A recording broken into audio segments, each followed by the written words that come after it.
ከእኔ ሌላ አምላክ አለን? አምባ የለም፣ ማንንም አላውቅም። አብርሃም አንደኛ ልጅህን ሰዋልኝ አለ። ከዛ ይህንን ልጅ ይስሐቅን ሊሰዋ ሲሄድ ይስሐቅ ምን ብሎ ጠየቀው? አባቴ ሆይ፣ አባቴ የመስዋዕቱ በግ የት አለ? ከዛ እግዚአብሔር ያዘጋጃል። የመስዋዕቱን በግ እግዚአብሔር ያዘጋጃል። ከዛ መጥምቁ ዮሐንስ ምን አለ? ኢየሱስን ሲያየው የዓለምን ኃጢአት የሚያስወግድ የእግዚአብሔር በግ የእግዚአብሔር ነው። እግዚአብሔር ያዘጋጀው የዓለምን ኃጢአት የሚያስወግደው የእግዚአብሔር በግ ኢየሱስ ክርስቶስ። ስለዚህ አብርሃም ላይ የታየው ስለ ኢየሱስ የሚጠቁም ነበር ማለት ነው። አስበዋል። አብርሃም ልጁን ይስሐቅን ሊሰዋ ሲወጣ የኢየሱስ የመስዋዕት ተምሳሌት ሆኖ የመጣ ነበር። እግዚአብሔር ስዕል ነበር እየሳለ። ለዚህ ነው ብሉይ ኪዳንን ሲያነቡ ኢየሱስን ማየት አለባቸው እዛ ውስጥ የምትለው። ለዚህ ነው እኔ የምለው እኮ ለዚህ ነው ብሉይ ኪዳንን ስታነቡ እዛ ውስጥ ኢየሱስን መመልከት እስካልቻላችሁ ድረስ የእግዚአብሔር እውነት አይበራላችሁ። ለምሳሌ ከግብጽ ሲወጡ የፋሲካ በግ አረዱ እና የበጉን ደም በመቃናቸው ላይ ቀቡ። መቅሰፍት ወደ እነሱ አልገባም። ስለዚህ ያ ፋሲካ ተደረገ። ክርስቶስ የሞተው በፋሲካ ቀን ነው። ዓመቱን በሚያከብሩበት ልክ በፋሲካ ቀን ኢየሱስ ክርስቶስ ደሙን አፈሰሰ። ስለዚህ ያ ደም ያለበት ኃጢአት በሙሉ አስወገደ። ስለዚህ እዛ ውስጥ አሁን የክርስቶስን ማየት አለባቸው ማለት ነው። ዘፍጥረት ላይ በቃ መጽሐፍ ቅዱስ ውስጥ ያሉ የሴሪሞኒ የሚመስሉ ነገሮች፣ ስርዓቶች የሚመስሉ ነገሮች በሙሉ የኢየሱስን ስራ አመልካቾች ናቸው። የመስዋዕቱን በግ እያንዳንዱ እስራኤላዊ በጊዜው ይመጣል። የየራሱን በጊዜው ይመጣና ወደ በካህኑ ፊት ያቀርባል። ከዛ ልክ ካህኑ ደግሞ ልክ እጁን ሲጭንበት ምን ይሆናል? ይናዘዛል። ያ ኃጢአተኛው ሲናዘዝ የእሱ ኃጢአት በጉ ላይ ያርፋል። የበጉ ንጽህና ደግሞ እስራኤላዊ ላይ ያርፋል። ከዛ የተነሳ ነፃ ሆኖ ሲሄድ ታየዋል። ግን ፈጽሞ ኃጢአትን ማስወገድ የማይችሉትን መስዋዕት ዕለት ዕለት እያቀረቡ ይላል። ፈጽሞ ኃጢአትን ማንጻት አልቻሉም። ኢየሱስ ግን አንድን መስዋዕት ለዘላለም ካቀረበ በኋላ ተቀድሰናል። የዓለምን ኃጢአት የሚያስወግድ የማን በግ? እግዚአብሔር በግ። ማን ያዘጋጀው? እግዚአብሔር ያዘጋጀው። በፊት ግን በብሉይ ኪዳን ሰዎች የራሳቸውን በግ እግዚአብሔር ያዘጋጃል አይደል?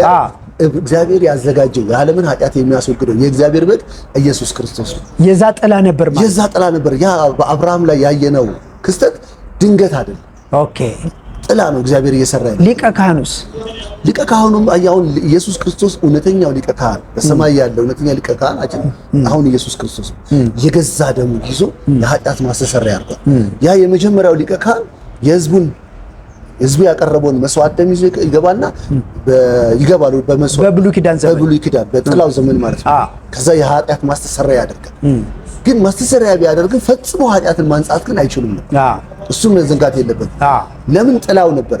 አካሉ ክርስቶስ ላይና ፐርፌክት የሚመጣው የእግዚአብሔር ስራ በክርስቶስ ላይ የተፈጸመ ሲሆን እሱ ሊቀ ካህናችን ነው ማለት ነው። ኢየሱስ አሁን ሊቀ ካህናችን። ሊቀ ካህንነት በምን ታወቀ? ደሙን ይዞ ወዴት ሄደ? አሁን ለዚህ እኮ ነው ኢየሱስ ክርስቶስ ለኃጢአታችን መስዋዕት ከሆነ በኋላ ደሙን ይዞ ወደ ሰማይ ገባ፣ ወደ ቅድስት ገባ። በእጅ ወዳልተሰራችው መቅደስ ገባ ይላል። ከዛ በዛ ያንን የኃጢአት ማስተሰሪያ የሆነውን የገዛ ደሙ። ስለዚህ የብሉይ ኪዳንን ሊቀ ካህን ስናይ ለኢየሱስ ምሳሌ ነው ማለት ነው። አሁን በብሉይ ኪዳን ውስጥ ያለው ያ ሴሪሞኒ የሚመስለን ነገሮች በሙሉ የክርስቶስ ማሳያ ናቸው። ኃጢአት እንዴት እንደሚሰረይ አለበለዚያ አይገባንም ነበር። ኢየሱስ ደሙን ይዞ ገብቶ ኃጢአት አስተሰረየ ብንባል አይገባንም ነበር። ፊዚካሊ በአካል በእንስሳ ደም የኃጢአት ማስተሰሪያ ባይካሄድ ነው። ለዛ እኮ ነው ፊልጶስ ናትናኤልን ሲጠራው ምን አለ? ሙሴ በሕግ ውስጥ የገለጸው ማለት ነው። ነቢያት ደግሞ በቃል የተናገሩትን የናዝሬቱ ኢየሱስን አገኘ ነው። አሁን ሙሴ አለ። ሙሴ የት ነው ያለው? የዛሬ ኢየሱስ ከመወለዱ 1000 ዓመት በፊት 1000 ዓመት ሙሴ በሕግ ውስጥ ነበር። ነቢያቶች ደግሞ 700 ዓመት 500 ዓመት የነበሩ ነቢያቶች ኢየሱስ ከመወለዱ በፊት ማለት ነው የተናገሩትን ኢየሱስን ይመጣል ያሉ 100% አገኘሁት ናና ይሉት። ስለዚህ ኢየሱስ ድንገት የተከሰተ አይደለም፣ ድንገት የመጣ አይደለም። ሌላው ኢየሱስ ክርስቶስ ሞቶ እንደማይቀር እንደሚነሳ በበስበስን እንደማያይ መጽሐፍ ቅዱስ ተናግሯል። መዝሙር 16 ቁጥር 10 ላይ እንደዚህ ይላል፣ ነፍሴን በሲኦል አትተዋትም፣ ቅዱስን መበስበስ ያይ ዘንድ አትተወውም። ኦኬ፣ ይሄ ዳዊት ነው የተናገረው። ኢየሱስ ከመወለዱ 1000 ዓመት በፊት አስበዋል። ኢየሱስ ከመወለዱ 1000 ዓመት በፊት ነፍሴን በሲኦል አትተዋትም። እሱን አመጣ። እንደምታውቁት እኮ ዳዊት ሞቷል፣ መቃብሩን በእናንተው መካከል አለ። ጴጥሮስ ነው ይሄን ያለው ሲያስረዳቸው አይቷል። ቅዱሱን ግን መበስበስን ያይ ዘንድ አትተውም ተብሎ ራሱ ተናግሯል። ያ የተናገረው ስለ ኢየሱስ ነው ብሎ ዳዊት የዛሬ ኢየሱስ ከመወለዱ 1000 ዓመት በፊት ኢየሱስ ክርስቶስ መበስበስን እንደሚነሳ ከዛም ይላል የሕይወትን መንገድ አሳየኸኝ፣ ከፊት ጋር ደስታን አጠገብከኝ፣ በቀኝ የዘላለም ፍስሐ አለ። አየልክ ኢየሱስ ከሙታን ከተነሳ በኋላ በአብ ቀኝ ነው የተቀመጠው። እንደውም ጴጥሮስ እኮ እዚህ ጋር ምን ይላል? ዳዊት አባታችን እንደሞተ መቃብሩም እዚህ ጋር እንደሆነ ታውቃላችሁ አለ። ነብይ ስለነበረ ግን ይላል ስለ ኢየሱስ ተናገረ። ስለ ራሱ ሳይሆን ስለ ኢየሱስ ነው። ስለዚህ ኢየሱስ ከሞት ተነሳ ብሎ ነው የነገራቸው። እሱንም አይሄው መቃብሩ እኮ በእናንተ ዘንድ አለ ያውቁታል። ኢየሱስ ግን መበስበስን ያይ ዘንድ አትተውም ብሎ ተናግሯል። እሱ ነው የተፈጸመው እና ኢየሱስ ተነስቷል። ድንገት ተነስቷል የሚል ወሬ አይደለም የተናዛው። ብዙ ሃይማኖቶች እንደሚነሳም ቀድሞ ተነግሯል። እንደሚነሳም አስቀድሞ ተናግሯል። መዝሙሩን ተናግሮለታል። ራሱም ደግሞ ተናግሯል። ራሱም በነበረበት ሰዓት እንደሚነሳ ነግሯቸዋል። ስለዚህ ኢየሱስ በፍጹም በክስተት ድንገት የተከሰተ እንደሚያደርግም እኮ መጽሐፍ ቅዱስ ነግሮናል። የትኛውም ሃይማኖት ግን ድንገት የተከሰተ ነው። እንዲህ ያለ ቅድመ ትንቢት እና ቃል አልተሰጠውም በፍጹም። አሁን እኛ አስብ የዛሬ 2000 ዓመት፣ የዛሬ 1500 ዓመት፣ የዛሬ 1000 ዓመት፣ የዛሬ 700 ዓመት እያልን ነው ሪል እየተናገርና ኢየሱስ ላይ ተፈጸመ። የትኛውም ሃይማኖት ተነሳ የሚሉ ወይም አስተማሪ አለን ብሎ የሚሉት መሪያቸው በፍጹም ስለሱ አስቀድሞ የተመዘገበ ምንም አይነት ነገር የለም። በድንገት የተነሳ ክስተት ነው።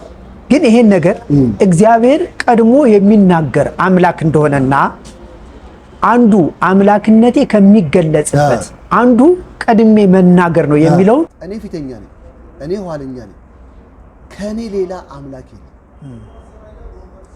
እንደኔ ያለ ማን ነው? ከዛ ይነሳና ይጥራ ይናገርም፣ ከጥንት የፈጠርኩት ሕዝብ ያዘጋጀውልኝ የሚመጣውንም ነገር ሳይደርስ ይንገሩ፣ የሚመጣውንም ነገር ሳይደርስ ገና አስቀድመው ይንገሩ። አትፍሩ፣ አትደንግጡ፣ ከጥንት ጀምሬ አልነገርኳችሁምን? ከጥንት ጀምሬ አሁን እኛ እየተናገርን ያለ ነው ኢየሱስ ከመወለዱ 2000 ዓመት በፊት የሆነውን ነው። ከጥንት ጀምሮ አልነገርኳችሁም ወይስ አላሳየኋችሁምን? እናንተ ምስክሮች ናችሁ። ከእኔ ሌላ አምላክ አለን?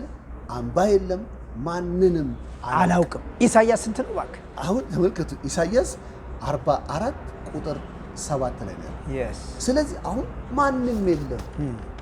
አማልክት እስቲ ሆናችሁ ተናገሩ። እኔ ግን አለ አስቀድሜ እናገራለሁ፣ ያንኑ አደርገዋለሁ።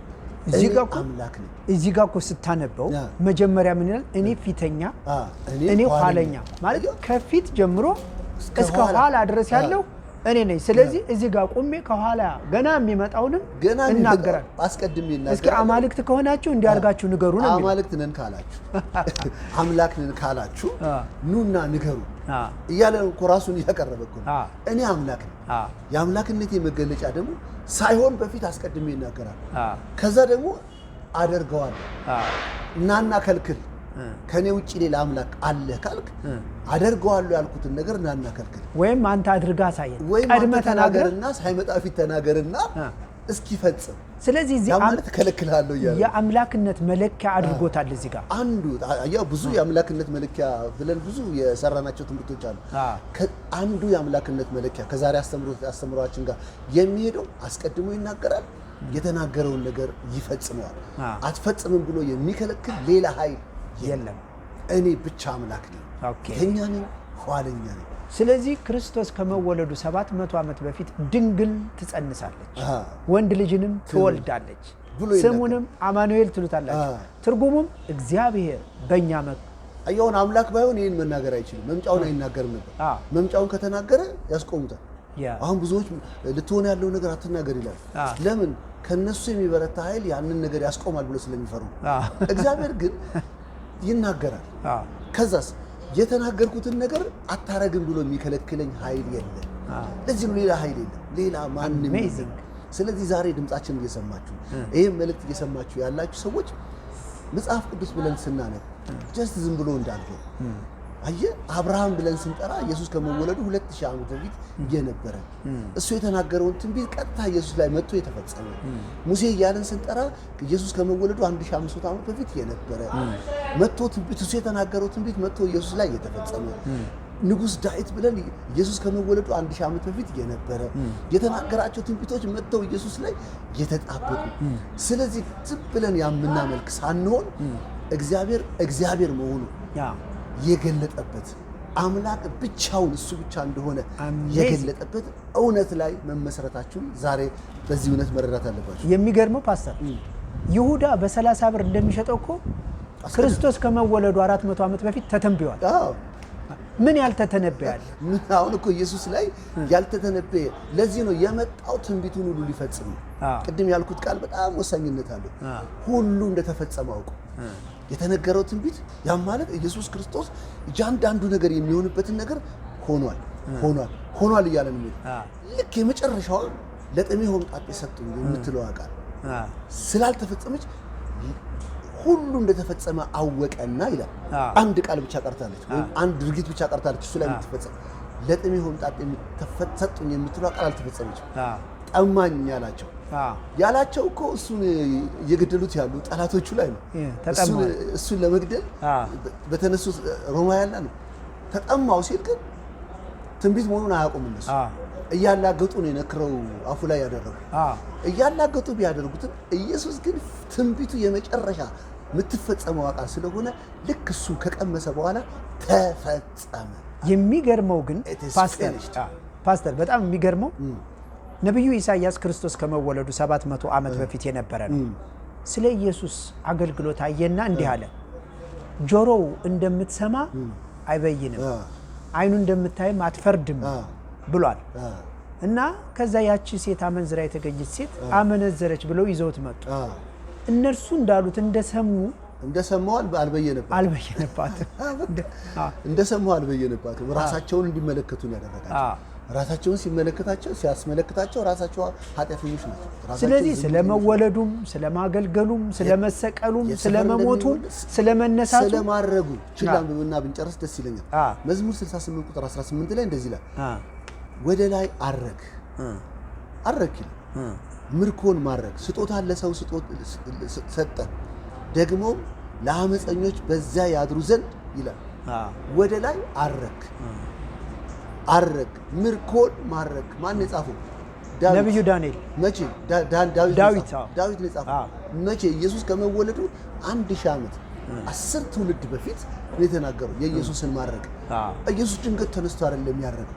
በቃ አሁን ሄዳለሁ ብሎ አይደለም ያረገው። የተነበየው ትንቢት ነው የተፈጸመው። እዚህ ጋር ሐዋርያት ሥራ ምዕራፍ 1 ቁጥር 9 ላይ ይሄ ትንቢት ሲፈጸም ይሁን ይህም ከተናገረ በኋላ እነርሱ እያዩት ከፍ አለ፣ ደመናው ተቀበለችውና ሰወረችው። እያዩት ከፍ አለ። ከ1000 ዓመት በፊት የተነገረውን ትንቢት ኢየሱስ ክርስቶስ ፈጸመ።